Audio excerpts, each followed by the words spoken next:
Seen a lot of change, been through a lot of pain. Some things are not the same as they were a year ago, but all will be okay. I move on each and every day. The past is where it stays, way back a year ago. Hi আপুরা, আসসালামু আলাইকুম। নতুন একটি ব্লগে আপনাদের welcome করছি, কাছে ও দূরে যেখান থেকে আমার ভিডিওটি দেখছেন। আশা করছি আল্লাহর রহমতে আপনারা সবাই ভালো আছেন। আলহামদুলিল্লাহ, আমিও ভালো আছি। আজকের ব্লগটি আমার কাছে এই ফুলের মতোই সুন্দর একটি ব্লগ, কারণ এটি আমার স্বপ্ন পূরণের একটি গল্প। যারা আমার রিসেন্ট ব্লগগুলো দেখছেন তারা কিন্তু অনেকেই জানেন যে আমি একটা লেডিস পার্লার ওপেন করতে যাচ্ছি, আর সেটার কাজ চলমান ছিল। অনেক দিন কাজ করার পরে এখন অলমোস্ট কাজগুলো ডান হয়েছে।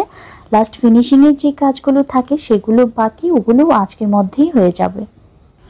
এখানে এই যে দেখতে পাচ্ছেন স্টিকারগুলো, এগুলো কিন্তু আমার পছন্দের 3টা ছবি আমি এরকম করে স্টিকার করে নিয়ে এসেছি, যেগুলো আমার পার্লারের যে গ্লাস ডোরটা আছে সেখানে লাগানো হবে।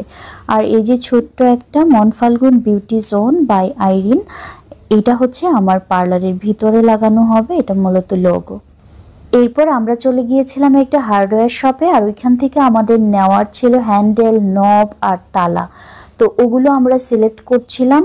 আমি চাইছিলাম গোল্ডেন কালার নিই, দোকানদার ভাইয়া হচ্ছে অনেকগুলো বের করেছিল, বলছিল এটা বেশি মজবুত হবে, ওইটা বেশি মজবুত হবে। তবে আমি বলছিলাম যে গোল্ডেন কালারের মধ্যে মজবুত কিছু থাকলে দেখান, কারণ আমার ওখানে থিমটা যেহেতু গোল্ডেন আছে, আমি গোল্ডেন কালারটা নিতে চাচ্ছিলাম। তারপর আমি একটা হ্যান্ডেল আর নব সিলেক্ট করে দিলাম, আর এখান থেকে কিছু তালা নেওয়া হচ্ছে।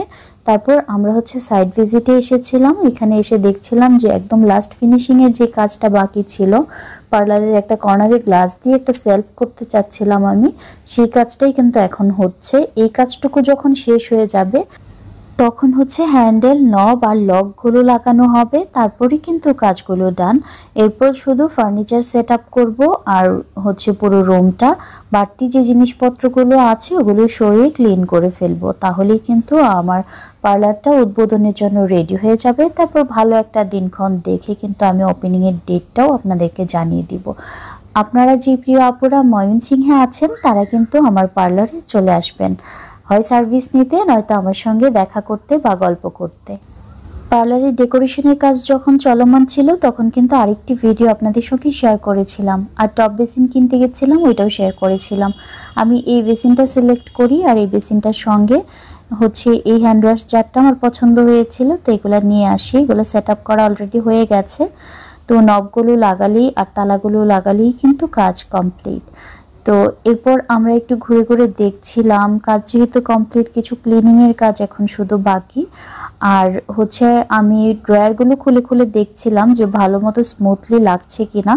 তো কাজ করছে যে ভাইয়াটা, সে আবার বলছিল যে রং মিস্ত্রি যে ছিল সে কালারটা করার সময় এই পাশের এই হচ্ছে জিনিসগুলোতে একটু রং লাগিয়েছে, যেটার জন্য এটা একটু ইজি হচ্ছিল না, একটু শক্ত শক্ত হচ্ছিল লাগানোটা আর কি। তারপর সে একটু খুলে এই পাশের রংগুলো পরিষ্কার করে স্মুথ করে দিল, ড্রয়ারটা যেন স্মুথলি লেগে যায়। লাস্ট মুহূর্তের ফিনিশিং কাজ যেহেতু হচ্ছে, তো আমি টুকটাক করে দেখে নিচ্ছিলাম যে কিছু প্রবলেম আছে কিনা, কারণ মিস্ত্রিরা চলে গেলে তখন কিন্তু তাদেরকে আর খুঁজে পাওয়া যাবে না। এমনিতেই কিন্তু কাজ করে যখন তারা আমাকে অনেক বেশি পেরেশানি দিয়েছে, যেই কাজটা তারা হচ্ছে খুব অল্প সময়ের মধ্যে করে ফেলতে পারতো, সেই কাজটা ওরা আমাকে টাইম পাস করতে করতে 2 মাস সময় লাগিয়েছে।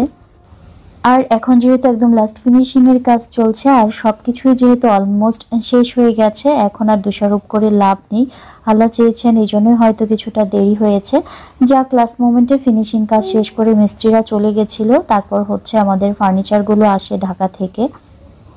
এর মধ্যেই কিন্তু আমি ঢাকায় গিয়ে সমস্ত কিছু নিজে দেখে শুনে পছন্দ করে, পার্লারের সমস্ত অ্যাক্সেসরিজ সব কিছু কিন্তু আমি নিজে গিয়ে অর্ডার করে দেখে এসেছিলাম। তারপর রেডি হলে আমরা যখন বলেছি যে আমাদের দোকানের সব কাজ হচ্ছে ডান, তখন কিন্তু তারা ফার্নিচারগুলো পাঠিয়েছে।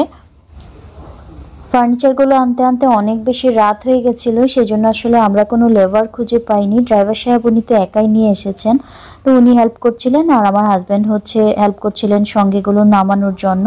ও আসলে এত রাত পর্যন্ত, যেহেতু 1-1:30 বেজে গেছিলো, এত রাত পর্যন্ত আসলে কাউকে হেল্প করার জন্য খুঁজে পায়নি। ওই সময়টাতে প্রথমে ভেবেছিল যে ড্রাইভারের সঙ্গে হয়তো একজন অ্যাসিস্ট্যান্ট আসবেন, তারা দুজন মিলেই হয়তো জিনিসপত্র নামিয়ে ফেলতে পারবে। পরে দেখা গেছে যে উনি একাই ড্রাইভ করে নিয়ে এসেছেন, সঙ্গে আর কেউ নেই।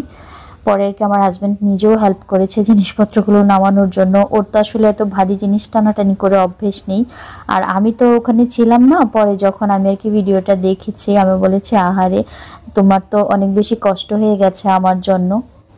আসলে যখন আপনি কোনো নতুন উদ্যোগ বা আপনি আপনার স্বপ্ন পূরণ করতে যাবেন, তখন যদি আপনার পাশে এরকম একজন সাপোর্টিভ হাজব্যান্ড থাকে, তখন কিন্তু আপনার জন্য সব কিছু অনেক বেশি সহজ হয়ে যাবে। আর যে হাজব্যান্ডরা হচ্ছে সব কিছুতে প্রতিবন্ধকতা তৈরি করে, তাদের ওয়াইফরা কিন্তু আসলে লাইফে কোনো কিছুই করতে পারে না। বরং এরকম সাপোর্টিভ হাজব্যান্ড পেলে যে কোনো মেয়ের জন্য জীবনটা অনেক বেশি সুখের বা শান্তির হয়ে যায়। গত রাতে যখন আমার ফার্নিচারগুলো পার্লারে চলে আসে, তখন থেকে আমার মনটা অস্থির করছিল যে কখন আমি জিনিসগুলো দেখবো। আমি তো অর্ডার করে এসেছি, ওরা ডেলিভারি দেওয়ার পরে কেমন হলো জিনিসগুলো, এগুলো আসলে ভিডিওতে দেখে সেরকম বোঝা যায় না। তারপরে আমি আমার 2 ছেলেকে নিয়ে পার্লারে চলে আসলাম। এসে দেখে তো আমার ভীষণই ভালো লেগেছে। আর আমার বাচ্চারা তো ডেকোরেশন এরকম করে দেখেনি, মানে পরিপূর্ণ হওয়ার পরে ওরা ডেকোরেশনটা দেখেও অনেক বেশি পছন্দ করেছে, ওদের নাকি খুব ভালো লেগেছে। বড় ছেলে আবার মজা করে বলছিল যে আম্মু তোমার অফিসটা কিন্তু অনেক বেশি সুন্দর হয়েছে। আর ও তো জানে যে পুরো ডিজাইনটা আমি করেছি, তো সে আমাকে অ্যাপ্রিসিয়েট করছিল আর বলছিল যে আম্মু তুমি কিন্তু ইন্টেরিয়র ডিজাইনার হলেও ভালো করতা।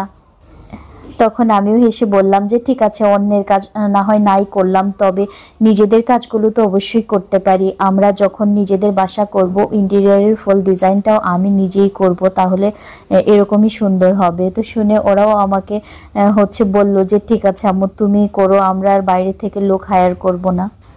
ইনশাল্লাহ নিজের বাসার কাজ যখন করাবো, নিজেই ডিজাইন করার চেষ্টা করব। পার্লারের সব কাজ কিন্তু শেষ। এখন আর মিস্ত্রিরা বা বাইরের কোনো লোক এসে যে কোনো কাজ করবে সেরকম কোনো কাজ নেই। এখন যেই কাজ সেটা হচ্ছে যে এখানে একটু ক্লিনিংয়ের কাজ বাকি আছে।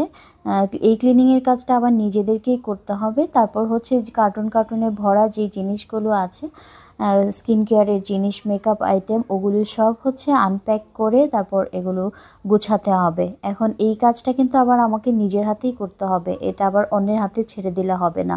আমি কোথায় কি রাখতে চাই, আমি কোথায় কোনটা কিভাবে সাজাতে চাই, এটা আসলে আমি ছাড়া আর কেউ বুঝবে না।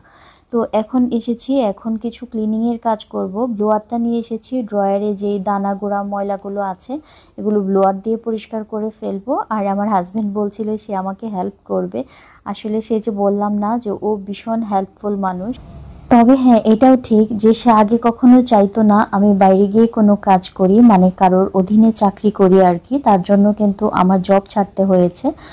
তবে এখন কিন্তু সে আমাকে উদ্যোক্তা হওয়ার জন্য অনেক বেশি সাপোর্ট করছে, আলহামদুলিল্লাহ। এই যে আমাকে নিজের হাতে অনেক কাজ গুছিয়ে দিয়েছে আর এখন পর্যন্ত করে দিচ্ছে। আপনারা সবাই আমাদের নতুন উদ্যোগের জন্য দোয়া করবেন, আমার জন্য দোয়া করবেন। আর সবাই ভালো থাকবেন, সুস্থ থাকবেন। আজকের মতো ভিডিওটি এখানেই শেষ করছি। আল্লাহ হাফেজ।